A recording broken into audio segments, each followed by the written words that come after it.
তিনি ভক্ত হয়ে এসেছেন। কারণ দাপর যুগে কথা দিয়েছিল না, কি কথা দিয়েছিল? দাপর যুগে কথা রেখে তিনি সেই মতো এসেছেন। তিনি কথা দিয়েছিলেন যে আমি ভক্ত মানে ভক্ত হয়ে যাব।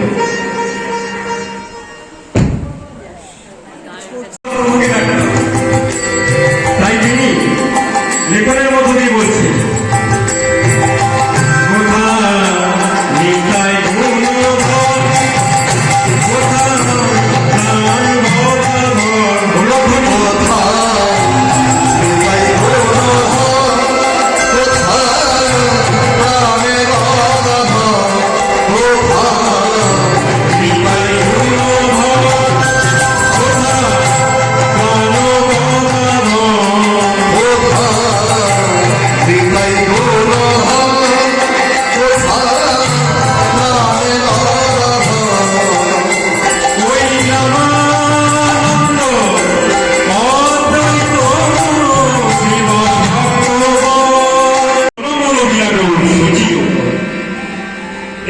সাক্ষাৎ ভগবান শ্রীকৃষ্ণের চৈতন্য।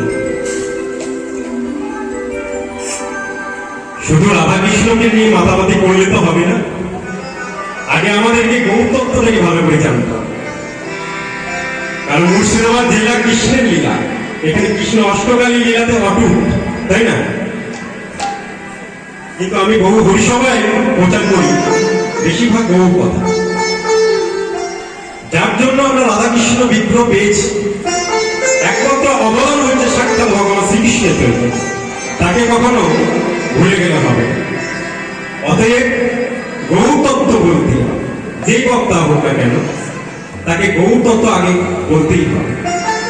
এবং গৌরতত্ত্ব এমন ভাবে উপলব্ধি করতে হবে, রাধাকৃষ্ণ যুগল সেবা করার প্রয়োজন হবে না, নিজে নিজে অন্তরে স্থাপিত হয়ে যাবে।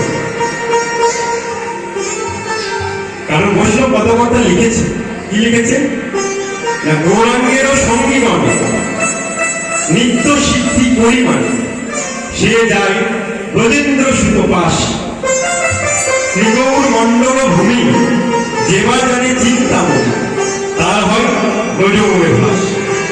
কেন লিখলেন এই কথা? তিনি লিখলেন এই কারণের জন্য, আপনাকে আমাকে শিক্ষা দিন। কি বললেন? যে শোনো শোনো ভক্তগণ, তোমরা যদি গৌরতত্ত্বকে উপলব্ধি করতে না পারো, সারা জীবন যদি রাধাকৃষ্ণ যুগল সেবা করে যদি চলে যাও, ওই রাধাকৃষ্ণ যুগল সেবা সারাটা জীবন বৃথায়, কোনো কাজ হবে না। ওতে কেন হবে না? না, আমরা তো গৌরতত্ত্বই জানি না।